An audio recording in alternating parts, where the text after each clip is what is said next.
ਉਹ ਦੋਸਤੋ ਮੱਝ ਆਪਣੀ ਸੂਪਈ ਹੈ ਦੂਜੇ ਸੂਏ ਦੀ। ਬੜਾ ਲਿਬਾਸ ਕਰਮਾਲੀ ਨੇ ਬਣਾਇਆ, ਝੱਸ ਕਰਾਤੀ ਹੋਏ ਕਾਰਾਂ ਤੇ ਕਮੈਂਟਾਂ 'ਚ ਦੱਸਣਾ ਐਵੇਂ ਗੱਲੀ ਬਾਤੀ ਮੈਂ ਕਹਿਣ ਡਿਆ ਕਿ ਵਾਕਈ ਬਣਾਇਆ। ਟੋਰ ਹਾਂ ਬਹੂ ਇਹਨੂੰ ਜ਼ਰਾ ਗਾਂ ਨੂੰ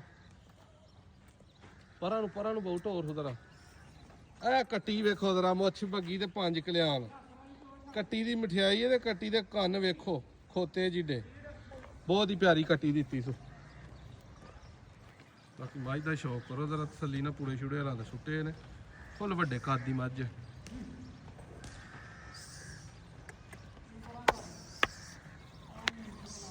ਇਹ ਜਿਹੜੇ ਭਰਾ ਨੂੰ ਚਾਹੀਦੀ ਹੈ 8,60,000 ਦੀ ਲੱਭਣੀ ਜੇ। ਦੋ ਹੀ ਤੁਹਾਨੂੰ ਪਤਾ ਆਪਣਾ ਫਟਾ ਹੀ 20 ਕਿਲੋ ਵਾਲਾ, ਪਰ ਇਹ ਸਿਰੋਂ ਸੂਟਿਆ 18 ਤੇ ਕਰੇਗੀ।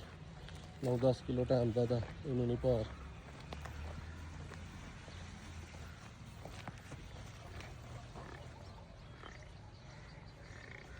ਮੂੰਹ ਵੀ ਬਹੁਤ ਸੋਹਣੀ ਹੈ, ਝੋਟੀ ਪਹਿਲਾਂ ਲੱਗਦੀ ਹੈ, ਜੱਤ ਬੜੀ ਹੈ, ਜਨਮਨ ਦੂਜਾ ਸੂਆ।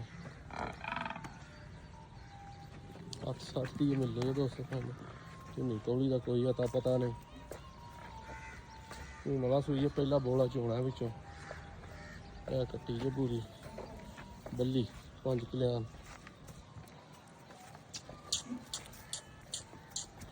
ਬੰਦੇ ਇੱਥੇ ਆ ਕੇ ਤੇ ਤੀਜੇ ਚੌਥੇ ਦਿਨ ਦੀ ਨੂੰ ਆਉਂਦੇ ਨੇ ਸਿੰਘ ਆ ਗਏ ਨੇ। ਆ ਪਹਿਲਣ ਦਾ ਹੀ ਸਿੰਘ ਵੇਖ ਲਓ, ਪਹਿਲੇ ਦਿਨ ਦੀ ਦਾ, ਘੰਟੇ ਦੀ ਦਾ ਕਿੱਡਾ ਕਿੱਡਾ ਸਿੰਘ ਬਾਹਰ ਆਇਆ ਹੈ। ਇਹ ਕਹਿੰਦੇ